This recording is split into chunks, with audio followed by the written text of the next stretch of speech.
бәріңіз сәлем достар, сіздермен бірге мен Мадияр Пернебай және де Fire бәрін айыр, ассалаумағалейкум қалайсыңдар? Бұның бір амандасуының өзі піп-кіріп жейіп. Құрметті көрермендер, бүгін мінекей Fire бауырымызбен бірге сіздердің сүйіп көрген контенттеріңіз өткен видеода көп сұраған 2 килограммдық контентті түсіруге келдік. Дайынсың ба? Дайынмын. Жейсің ба? Айырасың ба точно? 2 күн тамаша жеймін ма деймін. Болды, қазір көретін боламыз ендеше. Бастайық.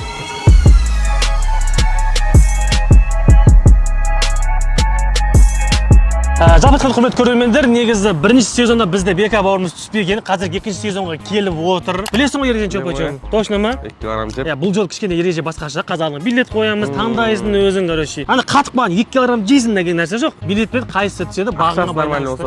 Енді бағыңа байланысты, бағыңа. Олар құрметті көрермендер, осылай керемет көңіл күймен біз бастаймыз. Сіздер дайын болсаңыздар, біз дайынбыз. Сен ше? Дайынмын ғой. Болды, олай болса, ішке кірейік и көрейік БК бауырымыз қай жерге дейін барады екен. О, достар, как раз теңге түсті. Мосбеттен 140 мың теңге. Сіздер де дәл осылай бонусты ала аласыздар. Ол үшін тез-тез төмендегі бекітілген комментарий сілтемеге кіресіздер. Мен промокодын жазып тіркелсеңіздер, сіздерге Мосбет өздеріңізге дайын қойған бонустық сыйды беретін болады. Сол себептен достар, тез-тез асығып қалыңыздар. Мосбет әрдайым өз сыйлығын беруге дайын. Как раз жақсы болды ғой, БК-ға беретін ақша бар. Ал видеомызды бастаймыз. Ал достар, мінекей біз жайғасып алдық. Что там, БК, не жейсің? Пока қарап отырмыз. Бірінші тамақтандап алу. Тамақтандап алу. Бірінші тамақтандап аласың. Сосын сол тамағыңа қарай, қанша теңгеге спорласатынымыз билет тартасың. Енді достар, бұл БК бізде бірінші сезонда болмаған, білмейді. Жалпы қандай тамақтар оңай болады 2 килограмм. Айтпаймыз оны, өзің не жегенге жатыр өзі. Подсказка. Подсказка қуылған тамақ жемей-ақ қой. Сорпа жеу керек қой, Мен сорпа ма, білмеймін, бір буға піскен тамақтар ма, желательно майлы тамақ болмайды. Рамен жеймін мен. Болды.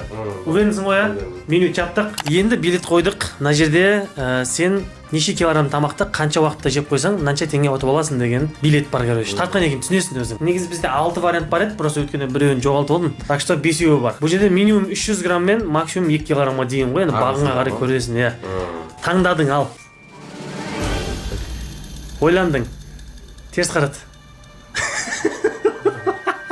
Еркекші. Еркекші ба? Ойлан. Өзің көрмей тұрсаң болады ауыстыруға. Ойлан. Ауыстырдың. Базар жоқ, короче. Келесі. Сенімсің ғой, а? Қазір көрсең бір ауыстыруға болмайды уже. Еркекші. Биігөкші. Қарал. Болды ғой. Бір порция раменді 5 минутта жепса 5 минут. Повезло. 5 минут емес, 10 минутта. 10 минутта жеп қойсаң, бір раменді 5 минут деген сенікі. Конкретно. Ой. Короче, достар, білмеймін, ешқандай пастада бастау емес, өз таңдап тұрмын ана. Қазір ойламаңыздар, анау денесіне арып аз тамақ берген шығар деп. Еркекші ғой, айтшы, өзінің ананы ғой, а? Әне, көрдіңіздер ғой, а? Все. Заказ береміз. Ал достар, алдыңа ас қойдық, 2 қолды бос қойдық дейді. Кән раменді бір көрсетші, кән былай бит. Сәл бит. Бері қарай төңкерші кән. Короче, достар, мына рамен бізде где-то 150-170 грамм шығады екен. 2 порция рамен қойылды. Все, сенде 10 минут уақыт бар. Қолаң дайын. Иә. Суды ма?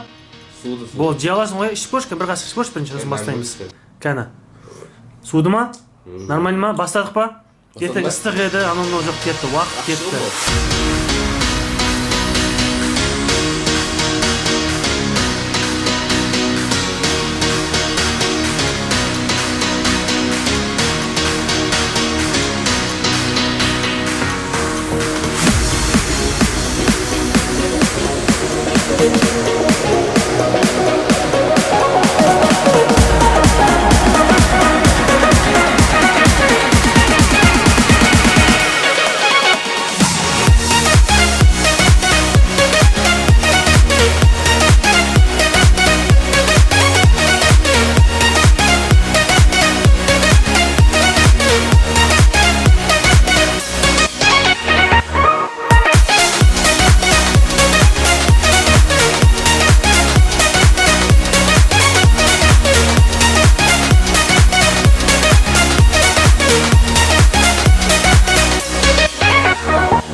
Бітті ма не уже?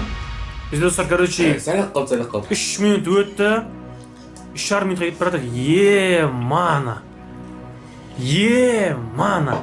Қан көрсет, ішін көрсетсең, бітті ма? Сәл қалды. Давай, жүт. Біткеннен кейін төңкеріп көрсетесің. Неше минут қалды? 6,5 минут бар. Смело ғой. Йо, мына монстр ғой мына бе.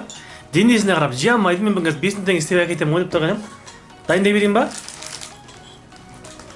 5 теңге наличка қойып қойсаң. Айбай, бар ма?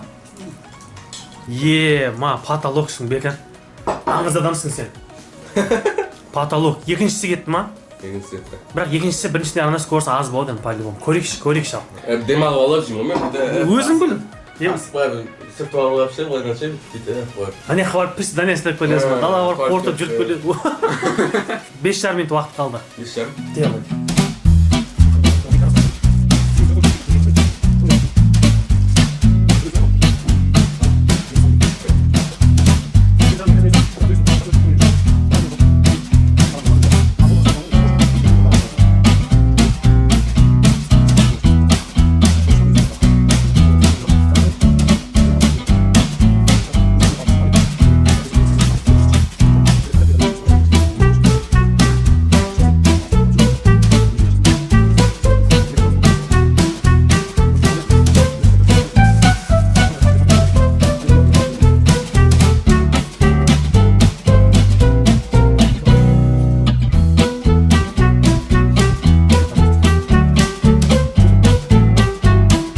Бізде 3,5 минут дей берші, жарайды ал. Қиын кетіп отыр ғой мынау. Жаңа уверен болып отырыңдар ғой, көрдің ба? Бұл бағдарламаның бір жақсы жері талай адамның маскын шешкен бұлай. Төңкерем, қырам, жоям дегендер мышық болып қайтқандар болған білесің ба? Ал бірінші сезонда шена шөт жабып кетуге болған еді бізде. Сол кезде шөтін жаба алмайды еді ғой, қиналып, полын жүк өткендер болған деп айтпай-ақ қойыңызшы. Так, короче, в общем, достар, бізде кругом вертон, грубо говоря, 3 минут уақыт бар, бірақ үлгеретін сияқтысың. Түк емес қой негізі 10 минутта 330 грамм деген. Не ол, тем более қорпа. Жеп көрейікші ал. 2 минут. Үйден тамақ шыққан ба мен негізі? Ой, бұл сөз мен наябында тұру берші. Ман жеп шыққам.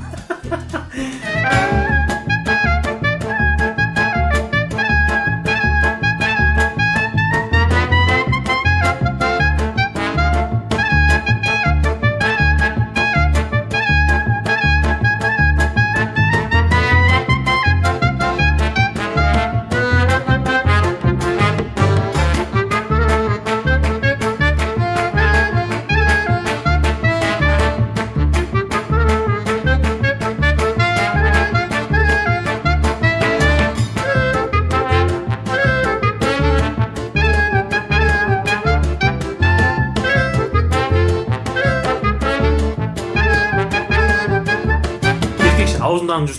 Аузын аш. Жұтасың, аузын аш. Жауайынды. Жеп алса енді сол.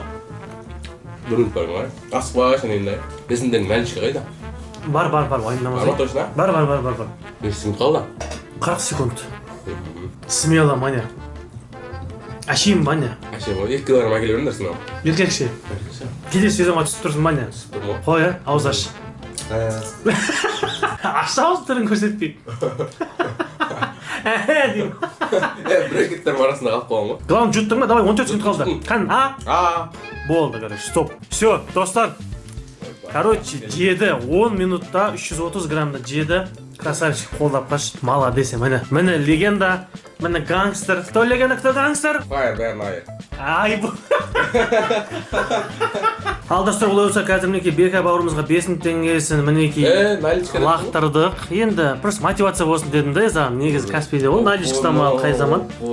Так, достар, мінеке Бексұлтан К 5 теңге кетті. Түсті ма қырыш? Потолок, достар, 5 теңге. Мінеке достар, Мадияр П 5 теңгем түсті. Все, құттос, молодец. Тамақ жедің, 10 минутта 5 теңге жеңдің. 15 мың, 20 мың. Болды ғой, 2 килограмм болса, 30 мың, 20 мың. 5 теңге просто таксиға қалай, просто үйге жетіп алуға. Атауы 5 теңгемен жүрмейді, жас бизнеспен жүресің ба? Ультиматум деген. Айба, ультиматум ба еще? Сен жатта баршы сен атын. Пример дей берші сен. Ал достар, мінеки шықтық, Бека бауырымыз молодец, үмітті ақтады. Мен негізі түріне қарап абырақ жей алмайды деп ойлағам ғой. Негізі осылардан қорқу керек негізі. Анау денесі кішкентай болған қайтен асқазаны мынандай екен. 300 грамм ғой.